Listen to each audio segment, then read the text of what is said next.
મોક્ષ સાધન ભૂતમ, મોક્ષના સાધન રૂપ તત્વ વિવેક પ્રકારમ વક્ષ્યામઃ.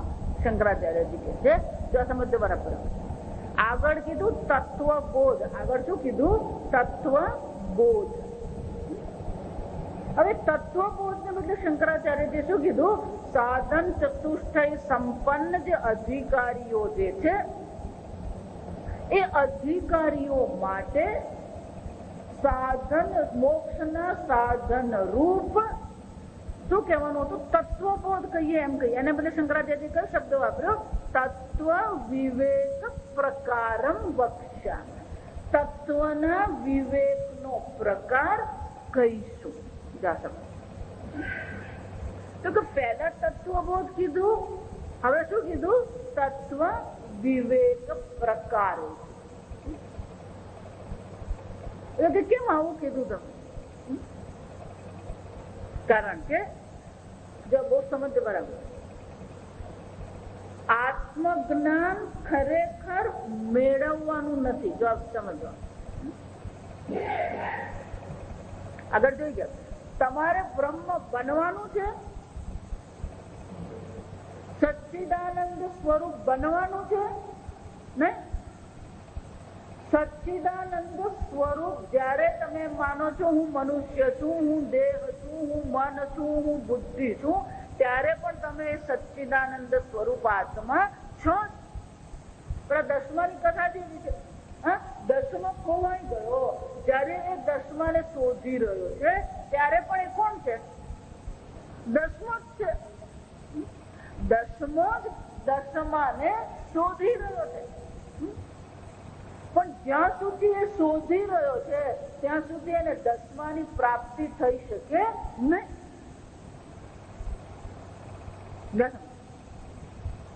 તો એનો શું થયો? આત્માને ખરેખર જ્ઞાન મેળવવાનું નથી. આત્માને અત્યારે તમે જે પ્રકારે જાણી રહ્યા છો એ ભૂલ ભરેલું છે, એને ભ્રાંતિ કહેવામાં આવે. શાસ્ત્રમાં શું કહેવામાં આવે? ભ્રાંતિ. જો વિચાર, કોઈ પણ વ્યક્તિને એવું કેવું પડે તું છે, તું છે એમ કેવું પડે આપણે? તું ચૈતન્ય છે એમ કેવું પડે એને? બધાને જ ખબર છે હું છું અને હું ચૈતન્ય. ક્યારેક ગુસ્સામાં આવીને કહી દે હું જળ થાંભલાની જેમ ઉભો છે, સમજ? પણ કહીએ તો કોને? ચેતનને કીધું કે જળને કીધું? આમ હું છું એને સત કહેવાય. હું ચૈતન્ય સ્વરૂપ છું એ ચિત્ત કહેવાય. હું સત છું, હું ચિત્ત છું, એ બધાને જ ખબર છે. કોઈને કહેવાની જરૂર નથી. પણ હું સચિત છું. બરાબર. હું સત છું એટલે કે મારું અસ્તિત્વ છે. સત એટલે અસ્તિત્વ. હું સત છું એ બરાબર છે, મારું અસ્તિત્વ છે. પણ અત્યારે અસ્તિત્વ માટેની આપણા મનમાં એક ગેરસમજ આવી ગઈ છે. જન્મથી મૃત્યુ પર્યંત મારું અસ્તિત્વ છે. અત્યારે આપણે અસ્તિત્વને ક્યાં માનીએ છીએ? આ તારીખે મારો જન્મ થયો, આ જ્યોતિષે મને કીધું જ છે, મારું જીવન બહુ લાંબુ છે. કેમ? આ જીવન રેખા બહુ લાંબી છે. ગમે એટલી લાંબી હોય, અનંતકાળની દ્રષ્ટિએ શું છે? તમે ગમે એટલી લાંબી એમ કહો, જ્યાં સમજજો. પણ અનંતકાળની દ્રષ્ટિએ તો શું છે? એક દિવસ એનો અંત આવવાનો. કોઈ 50 વર્ષે મરે ને કોઈ 80 વર્ષે મરે, પણ મૃત્યુ તો છે. આગળ આપણે જોઈ ગયા એમ પેલી એક્સપાયરી ડેટ લખાયેલી જ છે. એટલે આપણે શું માનીએ છીએ? જન્મ થયો એટલે હું છું, મરી જઈશ પછી હું રહીશ નહીં. આમ આપણે પોતાના અસ્તિત્વને કાળમાં મર્યાદિત કરી દીધું. પોતાના અસ્તિત્વને શું કર્યું? કાળમાં મર્યાદિત કર્યું. એટલું જ નહીં, હું ચિત્ત સ્વરૂપ છું. પણ આ ચૈતન્ય જે ચિત્ત સ્વરૂપ આત્મા જે છે એ કેવો છે? આ ચામડીની બહાર નથી. એટલે દેશતઃ હું મર્યાદિત છું. ચૈતન્ય છું પણ ચૈતન્ય કેવું છે? આ ચામડીથી બહાર ચૈતન્ય નામની વસ્તુ નથી. આપણો નિર્ણય છે. જો સમજો, હું એમ કહીએ તો હું ક્યાં છે? ત્વચા પર્યંત જ હું છે.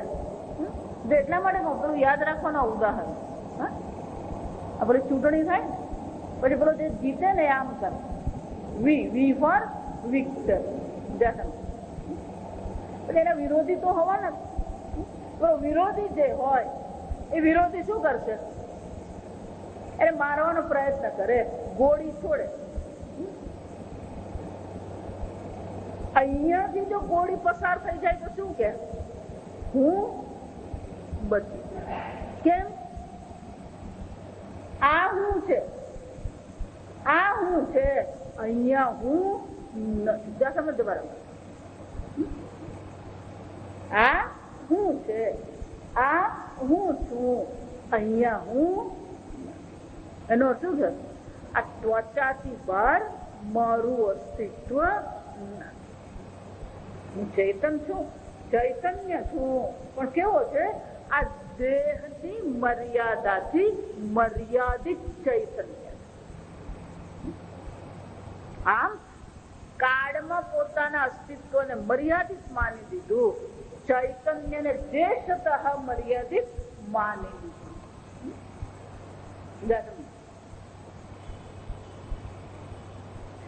પણ એ જે મર્યાદા, કાળની જે મર્યાદા છે, દેશની જે મર્યાદા છે, એ કાળ અને દેશની મર્યાદા તમે જે માની લીધી છે એ તમને મંજૂર છે? જો બીજા શબ્દમાં કહી છે, કાળની મર્યાદા એમ કહું તો તમને નહીં સમજે, પણ બીજો એક શબ્દ વાપરું એટલે ખબર પડી. કાળની મર્યાદા એટલે મૃત્યુ. કાળની મર્યાદા એટલે મૃત્યુ, અનિત્યતા. તમને જ મૃત્યુ પસંદ છે? કોઈ એવું કહી શકે મને મૃત્યુ પસંદ છે?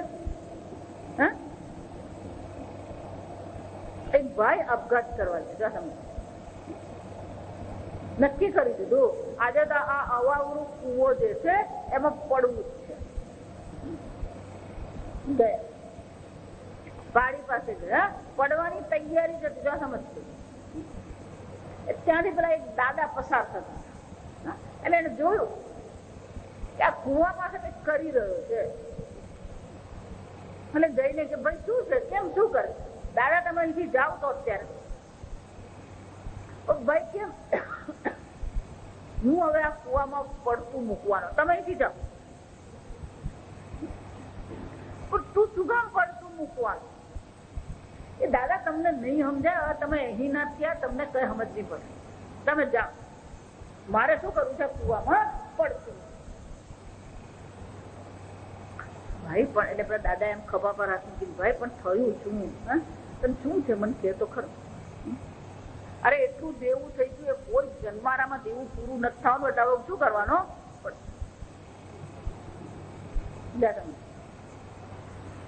દેવું થઈ ગયું ને, ચાલ હું તને 10 લાખ આપું. ગાઠામાં કોઈ આપે નહીં દાદા, ને આપે નહીં, માથું ખાઈ જાય. આપવા વાળા માથું ખાતા છે એટલે તો પડતું મૂકવાનું. જો એક જ એક મંત્ર કયો, ના ના હું તારી પાસે માગું નહીં, હું તને કઉ છું લખીને આપીશ. ચાલ હું તને 10 લાખ આપું, તું ચાલ, તું અત્યારે ચાલ અહીંયા, હું તને 10 લાખ આપું. ચોક્કસ આપવાના? હા ચાલો દાદા. શું થયું પડતું મૂકવાનું? હે પડતું મૂકવાનું શું થયું? પડતું મૂક્યું, પડતું મૂકવાનું શું કે?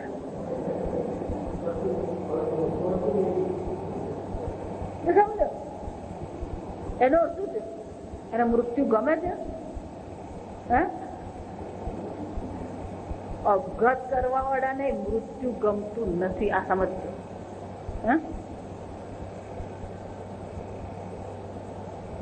દેશતઃ મર્યાદા, જો સમજજો. દેશતઃ મર્યાદા કહું ને જરાક શબ્દ ઊંચો લાગે.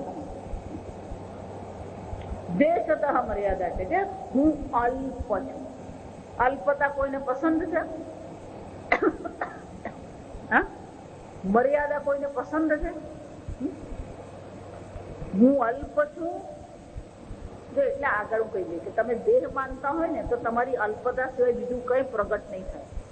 કારણ કે આ જગત અનંત છે, અનંત જગત ની સામે તમે દેહ છો એ શું છે? અલ્પતા. પણ એ અલ્પતા તમને પસંદ છે? એનો અર્થ શું છે? તમે તમને પોતાને જે રીતે માની લીધા છે એ તમને પોતાને શું છે, પસંદ નથી, મંજૂર નથી. પસંદ કરતા પણ શું છે, મંજૂર, સ્વીકાર્ય નથી. અને એટલા માટે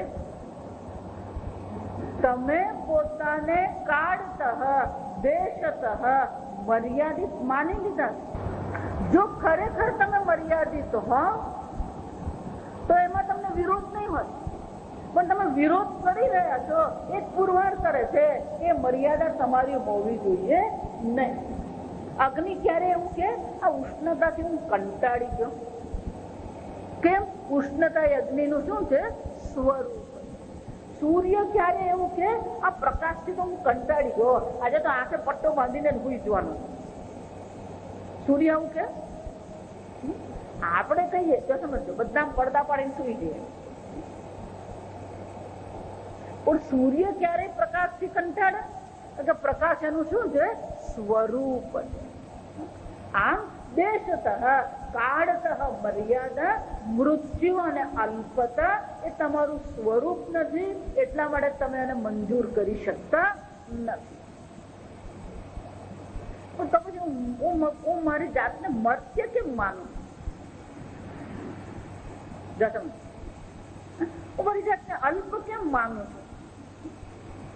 એ પ્રશ્ન તારે મન નહીં પૂછવાનો, મારે તને પૂછવો પડે.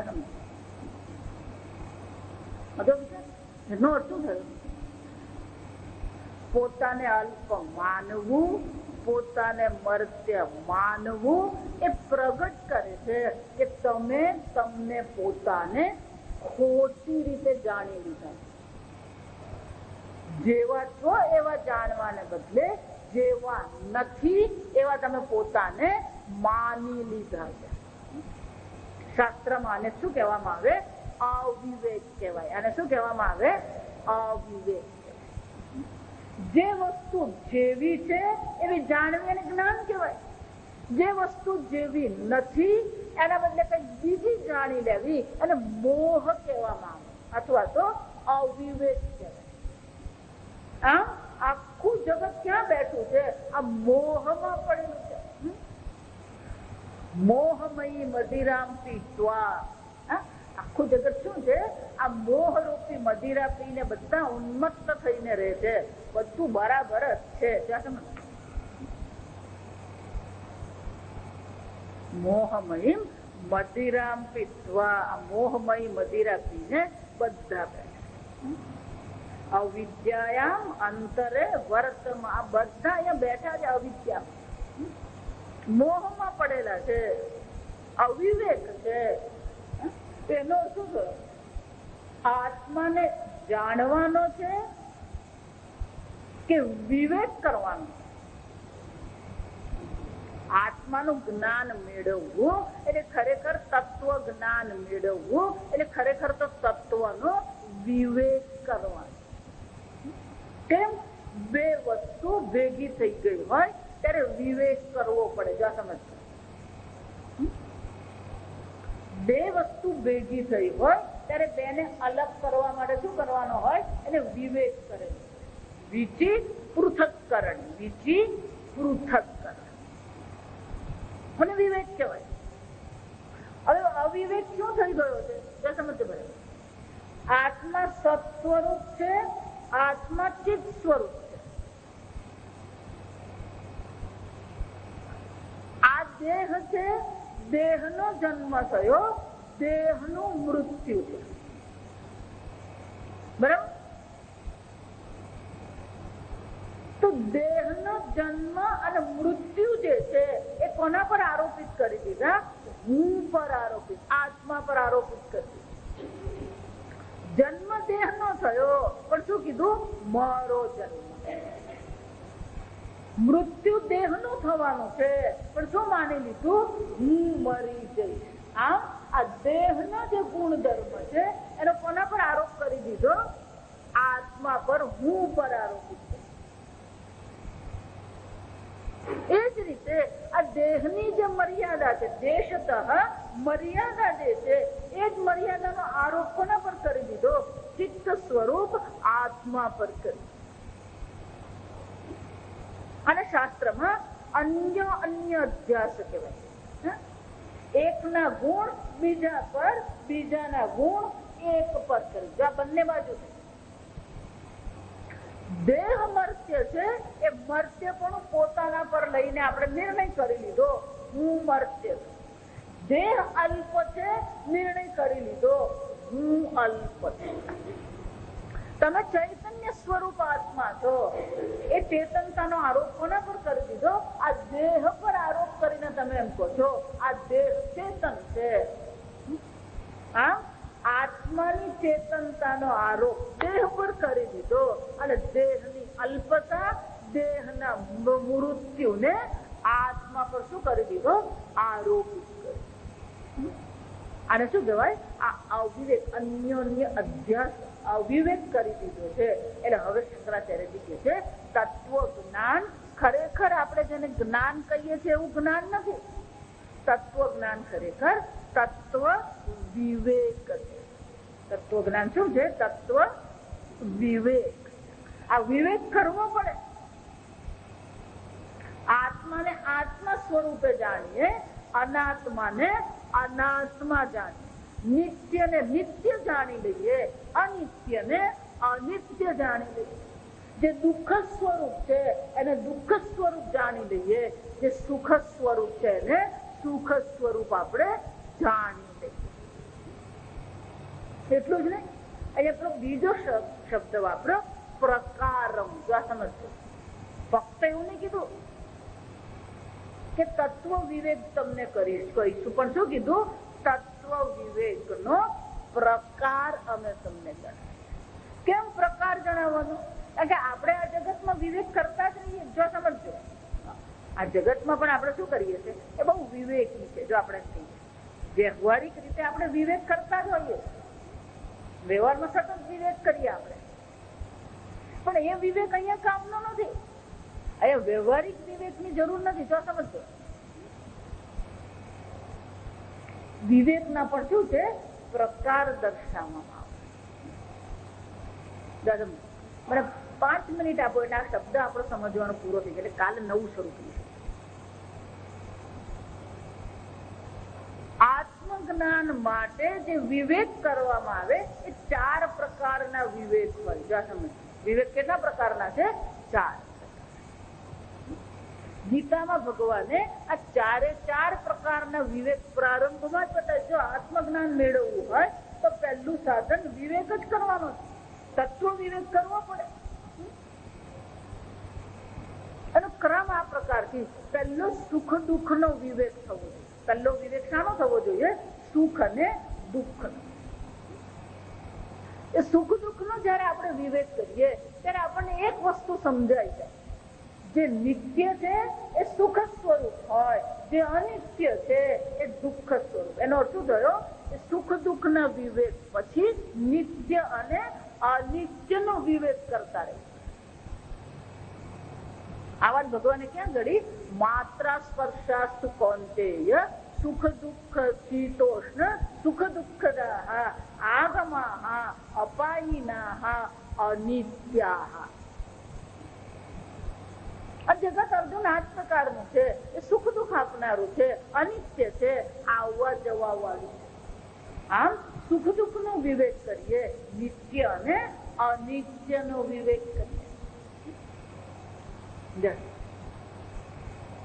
એક વાર નિત્ય અનિત્ય નો વિવેક કરીએ આપણે, પછી એક વસ્તુ આપણને સ્પષ્ટ થઈ જાય, જે આત્મા નથી એને અનાત્મા કહેવાય, જે અનાત્મા છે એ અનિત્ય છે, અને આત્મા કેવો છે? નિત્ય છે. અને એટલા માટે ત્રીજો વિવેક શાનો છે? આત્મા અને અનાત્મા. એ પણ ભગવાને ત્યાં કર્યું. દેહિનોસ્મિન યથા દેહે કૌમારમ યૌવનમ જરા તથા દેહાંતર પ્રાપ્તિ ધીરસ્તત્ર ન મુચ્યતે. આ આત્મા નિત્ય છે અર્જુન, આ દેહ કેવો છે? અનિત્ય છે, અનાત્મા છે, જડ છે, અનિત્ય છે. આત્મા કેવો છે? મૃત્યુ પામે. ન હન્યતે હન્યમાને શરીરે. આ શરીર અનિત્ય છે, મર્ત્ય છે. આત્માનો ક્યારેય નાશ થતો, અવિનાશી તું તદ્વિદ્ધિ. અર્જુન, આત્મા અવિનાશી છે, આ વિનાશી તો આ શરીર છે. હા, આત્મા અને અનાત્માનો વિવેક ભગવાન. આ વસ્તુ અનેક પ્રકારથી જોઈ શકાય, આપણે આ પ્રકારથી નથી. આત્મા અને અનાત્માનો જયારે વિવેક કરવામાં આવે એટલે આપણે માની લીધું હું આત્મા છું અને આ દેહ અનાત્મા છે. એટલે મુશ્કેલી ક્યાં ઉભી થઈ? દ્વૈત થઈ ગયો. શું થઈ ગયો? દ્વૈત. એક આત્મા અને બીજું શું છે? અનાત્મા. અને સીધો નિયમ છે દ્વૈતાદ હિ ભયમ ભવતિ. દ્વૈત હોય એટલે શું થવાનો? ભય રહેવાનું. એટલું જ નહીં, એક બાજુ આપણે એમ કહીએ આત્મા અલ્પ નથી, અનંત છે, અને પછી એમ કહીએ એક આત્મા અને બીજો અનાત્મા, તો આત્મા અનંત રહેશે? આત્માને મર્યાદિત કરનાર કોણ છે? આ અનાત્મા. જો એટલા માટે પરદેશની જે સંસ્કૃતિમાં ઈશ્વરનો ખ્યાલ છે ને એ કઈક આવો જ છે, ગરબડવાળો. એ લોકો શું કે છે? ઈશ્વરે આ જગતની રચના કરી, ઈશ્વરે મનુષ્યની રચના કરી, ઈશ્વરને સરસ મજાનું સુંદર મન ભગવાને આપ્યું, પણ પછી આ શૈતાને આવીને આ મનુષ્યના મનને બગાડી દીધું. આ શૈતાન આવીને ગરબડ કરી ગયો, આ મનુષ્યનું મન બગડી ગયું, એ ઈશ્વર પરાયણ ને બદલે હવે ભોગ પરાયણ બની ગયો. આમ એક ઈશ્વર છે અને બીજું કોણ છે? શૈતાન. જ્યારે જ્યારે પણ તમે અધર્મ કરો ત્યારે એવું માનવાનું આ શૈતાનનું તમારા મન પર વર્ચસ્વ છે, પ્રભુત્વ. જો આ પરદેશની સંસ્કૃતિ છે, આપણી નહીં. એમ નહીં માની લેતા સ્વામીજી આવું કીધું. આપણો સનાતન ધર્મ નથી. આપણો તો રાવણ જેને શૈતાન કહે ને એ ભગવાનનો ભક્ત છે. આ સમજજો, આપણી સંસ્કૃતિ બહુ અલગ છે. એનો અર્થ શું છે? જો એક વાર આ ઈશ્વર અને શૈતાન બે જો આપ તમે માની લો, બે અલગ, તો કોઈ પણ મનુષ્ય એવું કહી શકે હું શૈતાનને પકડમાં નથી? કહી શકે? પ્રમાણિકપણે જો વિચારીએ તો ક્યારેય મનુષ્ય એવું કહી શકે નહીં કે આ શૈતાનની ચુંગાલમાંથી હું છૂટી ગયો. હા, જો વિચારજો. અને એક વાર જો આવું હોય તો એનો શું થાય? ઈશ્વર વધારે શક્તિશાળી કે શૈતાન વધારે શક્તિશાળી? એટલે ઈશ્વરે જગત બનાવી અને શૈતાન આવીને શું કરી ગયો? બગાડી ગયો. તો એ લોકોની સંસ્કૃતિ પ્રમાણે વધારે શક્તિશાળી કોણ છે? ઈશ્વર છે કે શૈતાન છે? તો પછી એ લોકોનો ઈશ્વર સર્વશક્તિમાન કહેવાય? આ સમજો.